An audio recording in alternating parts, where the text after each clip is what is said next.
Hello everybody and welcome to a brand new Elder Scrolls Online news video with me, Sherman. Today guys, we are taking a look at the PTS patch notes 5.1.1, which just dropped this morning.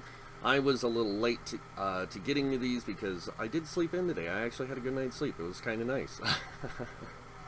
But let's go ahead and go over the patch notes, talk about the changes, and some other things. So first off, it says here, Elder Scrolls Online version 5.1.1 adds the Witches Festival event for testing this week, along with several new spooky rewards.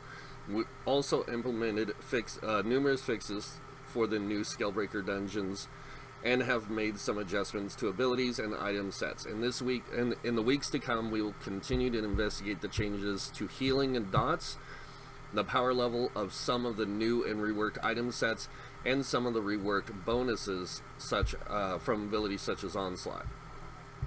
During this patch, we will be turning on updates for the Activity Finder. While the UI itself looks the same visually, the backend has been completely rewritten. This rewrite should make the Activity Finder much more reliable, especially under heavy load. We'd encourage you to help stress test the system on Wednesday, July 17th from 2 to 4 p.m. Eastern time. So if you're on the West Coast, it will be, I think it's like 11 o'clock to 3 o'clock. Or, sorry, 11 o'clock to 1 o'clock is what the difference should be. And they're going to be keeping a close eye on the looking for group system and its behaviors, and some of the development team will even be queuing for the dungeons with you. Please be sure to review the known issues below as well.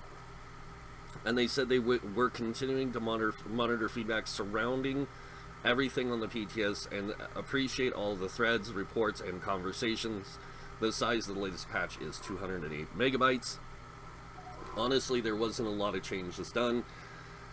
The Witches Festival stuff got added, new stuff here. So the Witches Festival will be available during for the testing for the duration of this week. To begin, simply obtain a free crown collar item from the crown store and use it to summon the witch. The new to this year's Witches Festival, we have a whole bunch of new spooky rewards available. The skeletal marionette memento, you can earn the skeletal marionette memento and use it to make a pint-sized skeleton dance for amusement of you and your friends. Okay. To earn this little dancing demon, you need to obtain 10 skeletal marionette parts and consume these items. The skeletal marionette parts can occasionally be obtained from any type of plunder, skull, Dremora, or not. Alright. There's new writs added. So the Witches Festival writs. New this year, you can find the Witches Festival writs from Dremora plunder skulls. Each Dremora plunder skull has a chance to provide one of the new crafting writs. In these new writs, Alexi, the Hagraven, asks you to craft one of the deliciously creepy foods or drinks you can learn to make from the recipes found in the plunder skulls, or a particular potion based on the alchemy ingredients found in plunder skulls. These writs work very much like master writs. They can be traded, mailed, or sold. Once you accept the contract, however, they are bound to you.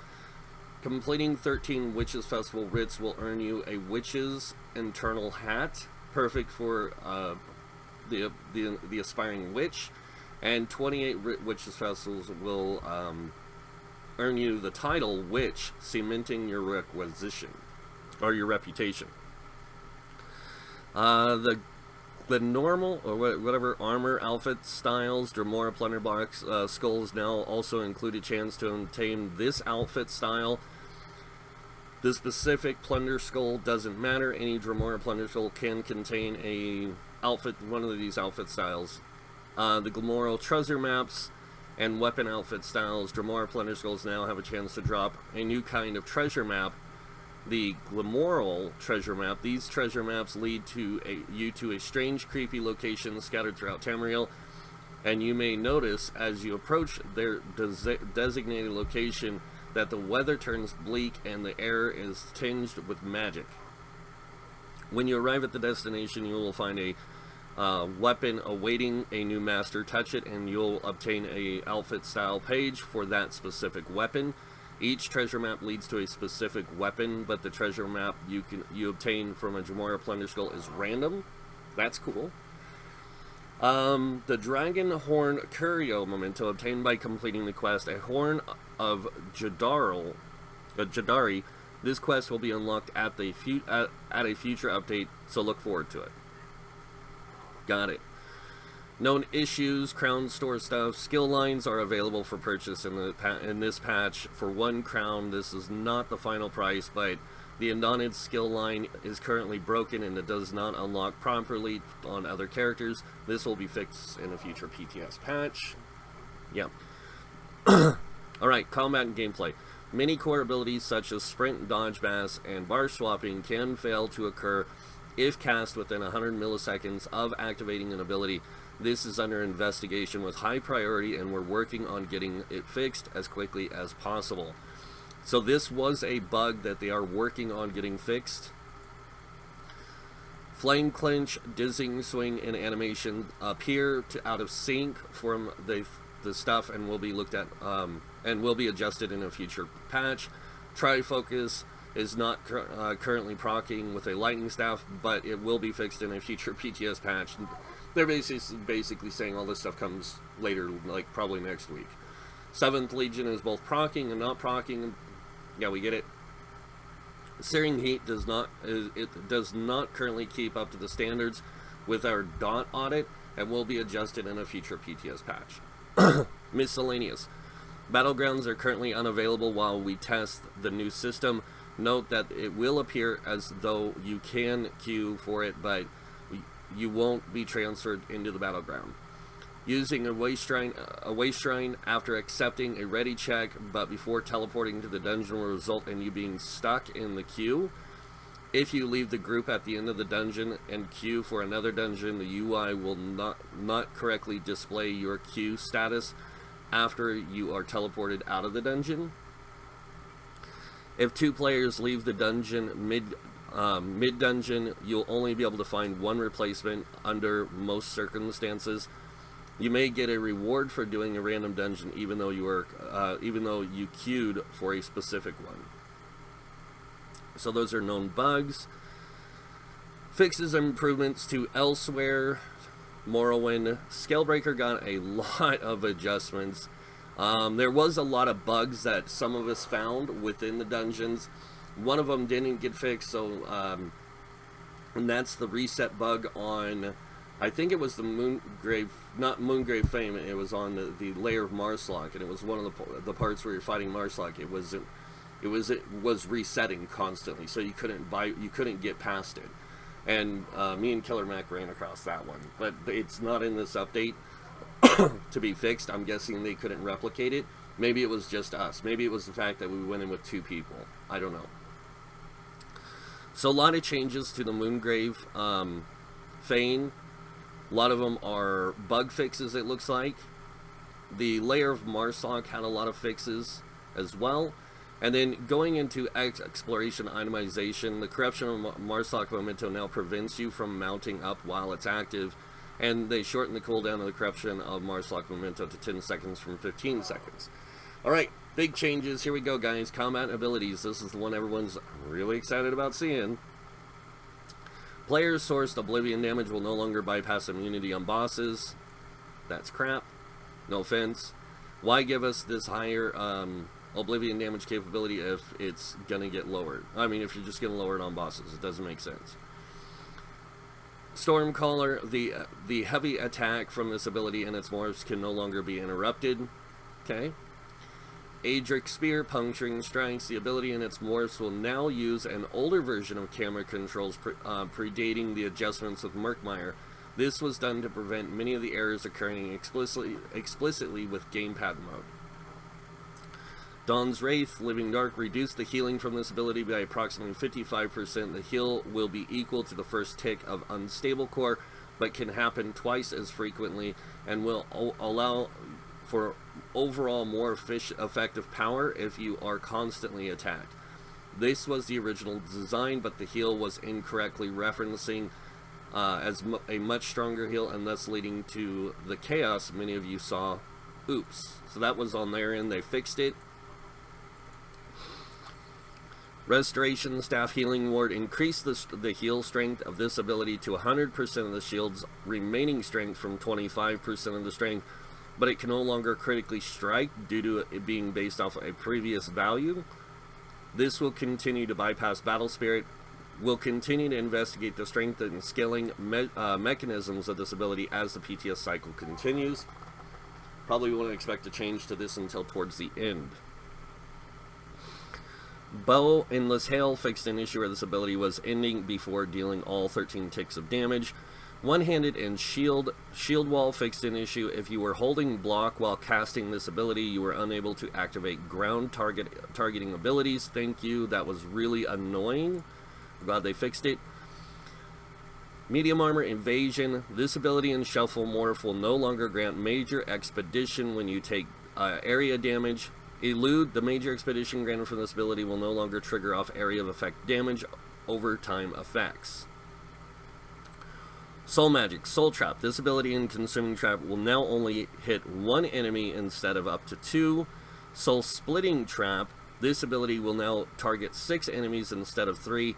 The radius remains 5 meters, which will make hitting the maximum difficulty, and it's intended to be as such. So it's going to be a lot harder to hit 6 targets when you're in 5-meter range, but it is possible. Alright. Item set changes. Protective. The Jewelry Enchant. Reduce the item's trait to 1190 physical and spell resistance at CP 160 legendary quality from 1844 to ensure its strength is similar to other jewelry traits. Item set changes. Adept Rider. The major evasion from this item set now will now properly apply to area of effect damage. We're aware the nature of this set is not ideal for its proc conditions and will investigate future adjustments for a future update beyond 23. So this Adept Rider probably won't change until update 24, which will be coming with the Dragon, whatever, the last of the Dragon storyline. DLC. Gossamer, the major evasion from this set will now properly apply to area of effect damage. Remove the 10% chance to proc, but reduce the duration of this bonus to 2 seconds from 6 seconds. And note, these changes were done to improve the use of the set while requiring a more constant rate of healing to retain it. Grace of Gloom. The major evasion from this set will now properly apply to area effect damage. Removed the 10% chance to proc, but reduced the healing to 2,000 from 3440. Remove the hidden 500 millisecond cooldown from the heal proc. Hisbark. The major evasion from this set will now properly apply to the area of effect damage. Oblivion's Foe. This set now grants 1,000 weapon damage and spell damage to your Soul Trap ability, rather than increasing the damage by 100%. This will probably get nerfed in a future update, because 1,000 weapon and spell damage is going to overkill that stuff big time.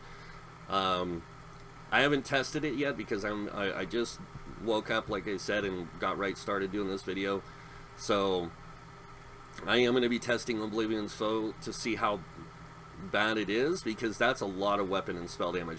Most of the sets like this give 450, and that's what this one should replicate. No offense. Pirate Skeleton. They reduced the duration of the proc of this item set to 10 seconds from 12 seconds. Increased the cooldown to 20 seconds from 15. And the minor defile is now major defile.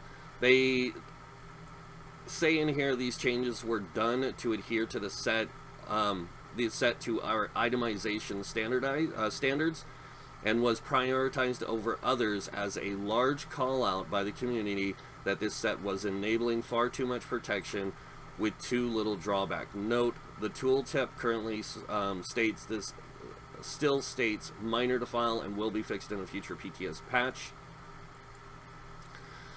Spectre's Eye, the major evasion from this set, will now properly apply to area effect damage. Increase the cooldowns to 10 seconds from 6 seconds, but increase the duration to 5 seconds from 3 seconds. Thunderous Volley fixed an issue where the bonus from this set would occasionally double dip and increase faster. It will now properly increase each tick of volley and its morphs after the first tick of damage is dealt. Fixed the issue where Endless Hail was not getting the bonus of this set on its final tick. Alright, so there was a change to Banish Cells 2, the Maw of the Inferno, exploration itemization changes. Not going to go over a lot of this other stuff. Quest and Zone. Elsewhere's Prologue Quest, the Dragon Guard's Legacy, there's been some adjustments to, and the Horn of Jadar adjustment adjusted the difficulty of whatever to be more in line with other main quest dragons. Reaper's March fixed an issue where running down the stairs from Recall Temple could cause your pets to despawn. Witches Festival changes. UI changes to the Alliance War stuff, crafting, game mode, gameplay, blah blah blah, yeah.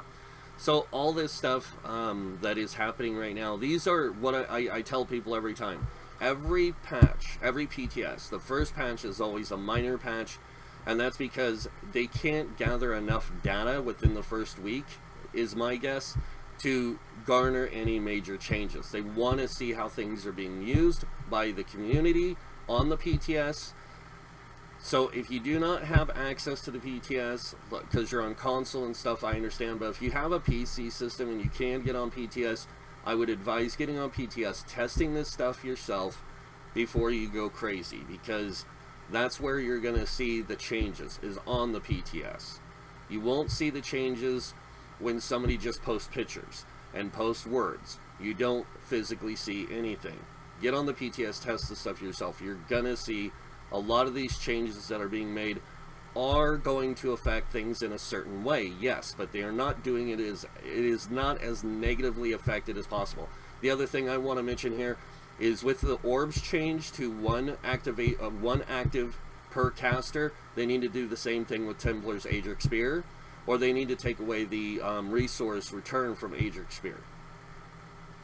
Otherwise, Aedric Spear is going to be over. Templars are going to be the mainstay of trials and stuff like that.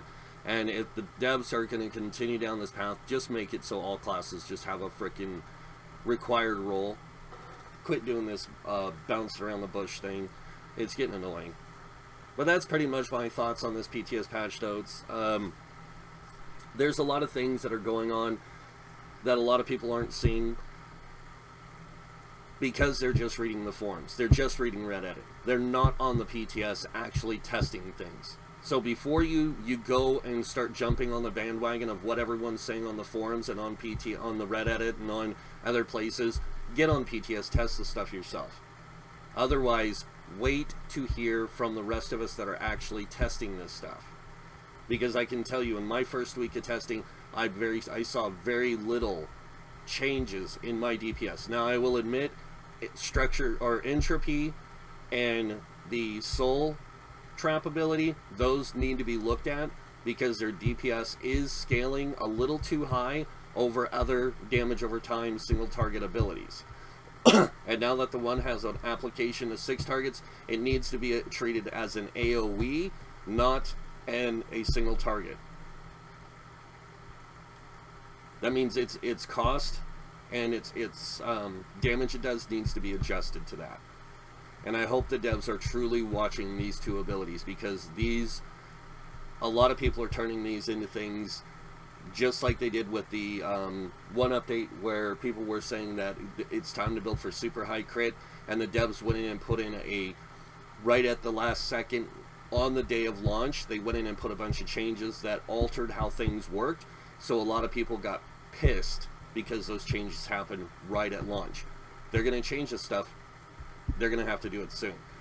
My guess is, though, is that they're taking a look at how people are using it on the PTS. If they don't see a large amount of people switching over to those two skills, entropy and the soul ability, I don't think we're going to see a major change until after it goes live, and it's been on live for a while, so they can see how people gravitate to it. That's my guess. But other than that, pretty much everything I expected. This PTS, nothing really changed. It'll probably be the third week where we see the biggest amount of changes. So I'm just hoping that's the case, and we'll see. So, but that's pretty much it, guys, for this PTS patch notes. So yeah.